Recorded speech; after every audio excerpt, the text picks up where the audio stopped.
Bismillahirrahmanirrahim. Assalamualaikum warahmatullahi wabarakatuh. Pada pertemuan yang ke-10, Pak Guru akan menjelaskan dengan kompetensi dasar menginterpretasikan semangat dan komitmen kebangsaan kolektif untuk memperkuat Negara Kesatuan Republik Indonesia dalam konteks kehidupan siswa. Nah, dengan indikator pencapaian kompetensinya adalah yang ini ya,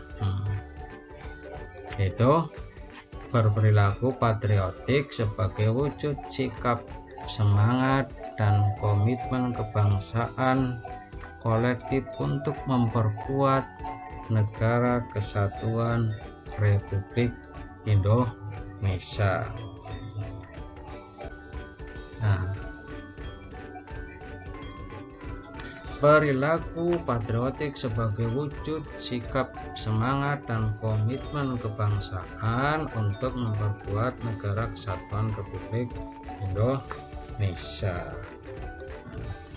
Jadi di sini apa yang dimaksud dengan patriotik? Patriotik itu adalah cinta tanah air ya. Terus di sini ada apa itu komitmen kebangsaan?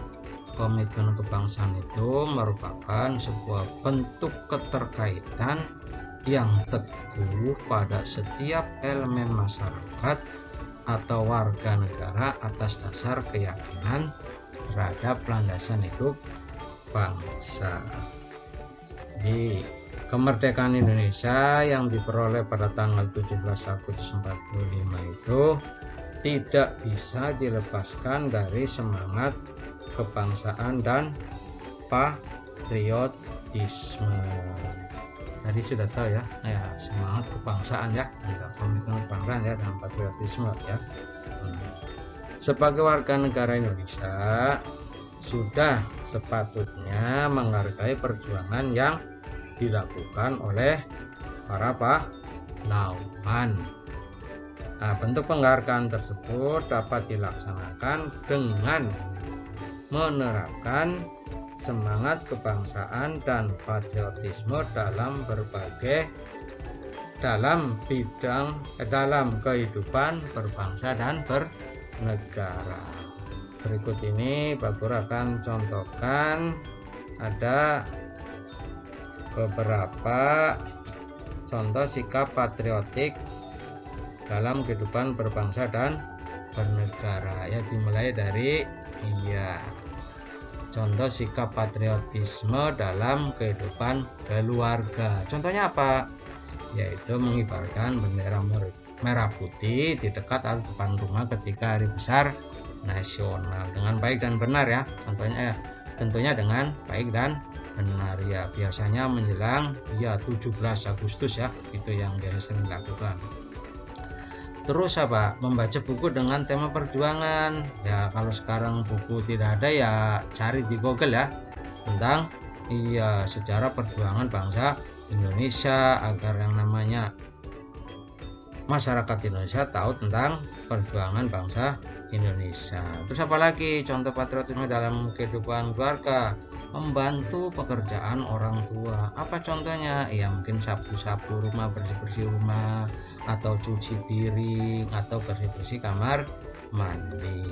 Apalagi yang sebagai seorang kakak ya, itu harus memberikan teladan dalam kegiatan keagamaan kepada adik-adiknya.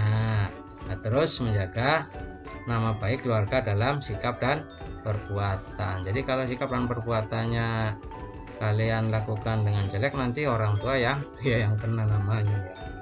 Terus yang kedua yang kedua itu adalah contoh sikap patriotisme di lingkungan sekolah. Apa contohnya? Yang pertama mengikuti upacara bendera di sekolah dengan hikmat dulu ya pada waktu kelas 7. Kalau sekarang itu tidak ada, sementara upacara bendera ditiadakan ya karena situasi dalam ada masa pandemi.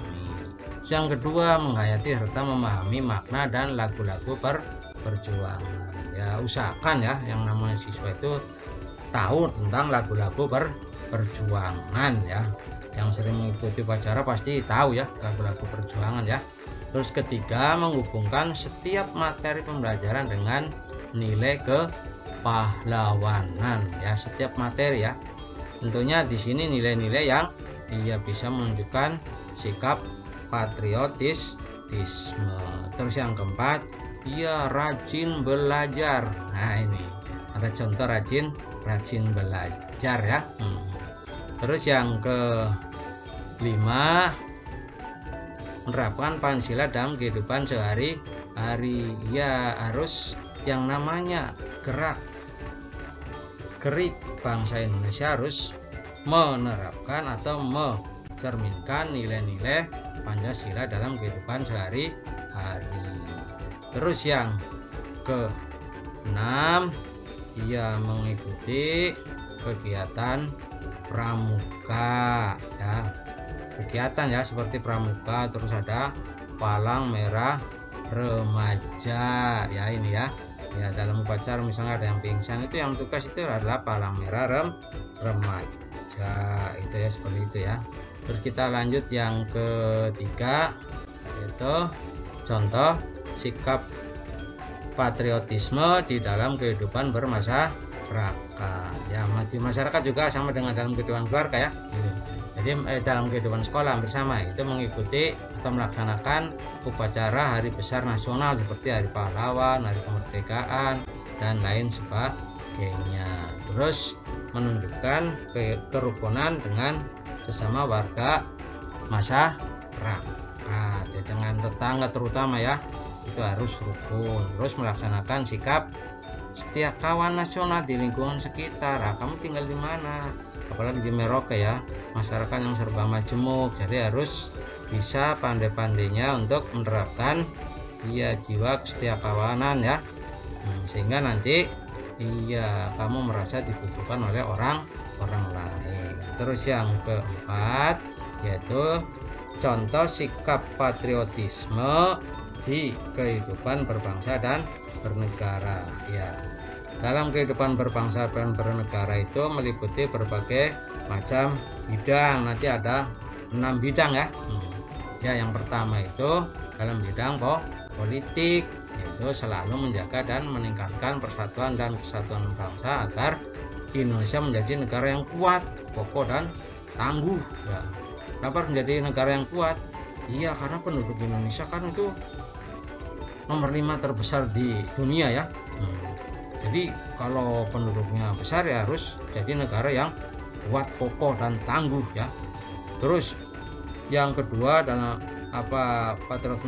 sikap patriotisme dalam kehidupan berbangsa dan bernegara di bidang politik. Yang kedua adalah mendukung dan menjalankan kebijakan pemerintah. Jadi pemerintah bikin kebijakannya kita laksanakan saja ya.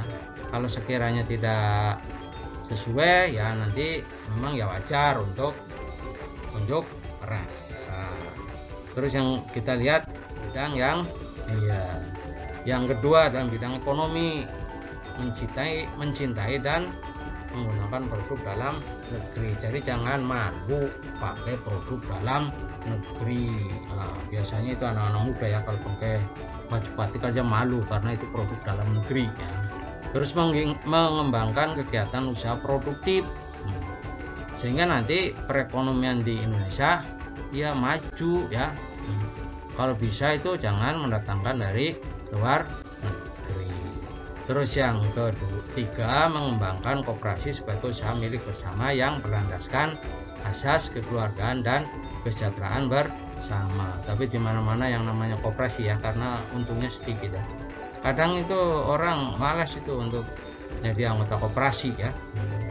Padahal koperasi itu adalah sendi perekonomiannya Indonesia. Terus yang keempat, tidak melaksanakan praktek monopoli. Nah, mungkin kalian masih ingat pada waktu zaman penjajahan Belanda ya. Itu ada politik debido et impera, itu monopoli tentang perdagangan yang ada di Indonesia, seperti itu ya. Terus yang bidang ketiga yaitu pada bidang hukum. Pada bidang hukum itu harus berusaha menaati hukum dan norma yang berlaku di dalam masyarakat. Jadi jangan kayak gini ya, sebab di dalam masyarakat itu ada hukum adat ya. Jadi hukum adat itu juga harus ditaati walaupun ada hukum nasional. Jadi semua hukum yang ada di dalam kehidupan bermasyarakat ya usahakan ditaati ya. Terus menjunjung tinggi asas praduga tak bersalah. Misalkan dalam menentukan siapa pelakunya ini, kadang polisi ini biasanya dia menangkap seseorang dengan alasan praduga tak bersalah. Nanti setelah tahu diinterogasi baru tahu, itu seperti itu ya. Karena apa? Polisi itu atau pihak keamanan dalam menangkap seseorang bukan sembarang menangkap ya, tapi dengan dasar asas praduga tak bersalah. Kalau tidak bersalah dilepas, kan seperti itu ya. Terus yang keempat ya, dalam bidang sosial budaya. Dalam bidang sosial budaya yaitu menjaga kelestarian budaya daerah. Jadi budaya daerah jangan dihilangkan ya. Iya, jadi harus dilestarikan. Siapa tahu nanti budaya daerah diangkat jadi kebudayaan nasional. Terus apa? Menjaga kebersihan dan keindahan secara umum. Jadi siapa lagi kalau bukan kita yang menjaga tentang kebersihan dan keindahan. Terus apa? Menjaga melestarikan budaya daerah. Jadi tadi dilestarikan terus dijaga ya. Terus yang keempat, membantu orang lain yang terkena musibah. Dengan cara apa? Ya semampunya. Kalau tidak mampu menolong dengan tenaga ya dengan materi. Terus apa? Menjaga kebersihan sarana umum. Sarana umum itu apa? Misalkan ada WC umum ya. Terus apa lagi? Iya, misalkan ada halte itu harus dijaga. Jangan halte dijadikan sebagai tempat untuk buang sampah, coret-coret dan sebagainya ya. Terus apa? Meningkatkan pelayanan umum yang adil dan merata. Pelayanan umumnya itu bagaimana? Ya misalkan di kantor-kantor pemerintah misalkan ya. Terus di rumah sakit itu kan pelayanan umum ya, harus adil ya. Terus mampu menyeleksi budaya asing yang masuk. Jadi budaya asing yang masuk harus diseleksi lah. Filternya apa? Ya Pancasila, jelas ya, Pancasila ya. Cocok enggak dengan kehidupan bangsa Indonesia? Kalau cocok terima, kalau tidak cocok ya tolak ya. Terus menerima budaya asing yang mampu memajukan kebudayaan bangsa. Ya tadi hampir sama dengan menyeleksi budaya asing ya. Budaya asing yang kira-kira cocok dengan budaya Indonesia ya untuk sementara bisa dipakai, asal jangan mengambil secara 100% diseleksi dulu. Terus menolak budaya asing yang tidak sesuai dengan kepribadian bangsa Indonesia. Apa contohnya budaya asing yang tidak sesuai dengan kepribadian bangsa Indonesia? Yaitu tentang pergaulan bebas itu ya.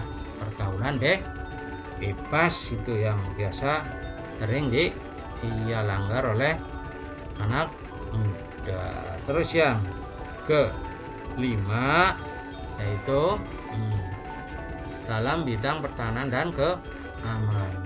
Dalam bidang keamanan itu menjaga keamanan lingkungan sekitar dengan cara bagaimana? Iya sih, skamling secara bergantian ya. Terus menjaga keamanan dan ketertiban masyarakat. Keamanan dan ketertiban bagaimana? Ya usahakan ya di dalam kehidupan bermasyarakat itu, di antara masyarakat itu harus bisa menjaga keamanan lingkungannya ya. Tertib apa? Misalkan dibikin pos-pos untuk skamling ya. Terus kita lanjut ya. Jadi landasan untuk menerapkan semangat kebangsaan itu terdapat pada sila ketiga di dalam Pancasila. Di bawah ini ada beberapa ciri yang mencerminkan semangat kebangsaan Indonesia. bisa kalian baca sendiri ya di situ ya. Nah, jadi yang pertama itu diantaranya memiliki rasa cinta pada tanah air atau nasionalisme ya. Terus menyadari sepenuhnya bahwa kita merupakan bagian dari bangsa lain untuk menciptakan hubungan kerjasama yang saling menguntungkan. Ingat, kalau kerjasama itu harus saling menguntungkan. Terus senantiasa membangun rasa persaudaraan, ada solidaritas, kedamaian, semangat persatuan, dan anti kekerasan antar kelompok masyarakat. Jadi sekarang yang namanya kekerasan itu harus dibuang jauh. Dengan cara bagaimana? Yang kalau terjadi permasalahan dengan jalan musyawarah. Bangga menjadi bangsa dan bagian dari masyarakat Indonesia. Jadi kalian harus bangga menjadi bangsa Indonesia. Jangan malu ya. Terus bersedia mempertahankan, memajukan negara dan nama baik bangsanya. Seperti itu. Terutama kaum muda ya. Yang dipersiapkan untuk Indonesia emas ya. Terus yang keenam, mengakui dan menghargai sepenuhnya keanekaragaman bangsa Indonesia. Ingat, jadi Indonesia itu merupakan negara yang beragam, suku, agama, ras, dan antar golongan banyak kan. Jadi harus diakui ya. Tidak boleh dikecilkan atau dibuang, tidak, karena Indonesia itu dari Sabang sampai Merauke itu penduduknya juga beraneka ragam dan itu merupakan kekayaan bangsa Indonesia. Yang terakhir, menempatkan kepentingan bersama di atas kepentingan pribadi dan kepentingan golongan. Jadi itu merupakan ciri yang mencerminkan semangat kebangsaan Indonesia. Sekian dulu Pak Guru akhiri, dan nanti lanjut pada pertemuan yang berikutnya ya. Sekian dulu. Assalamualaikum warahmatullahi wabarakatuh.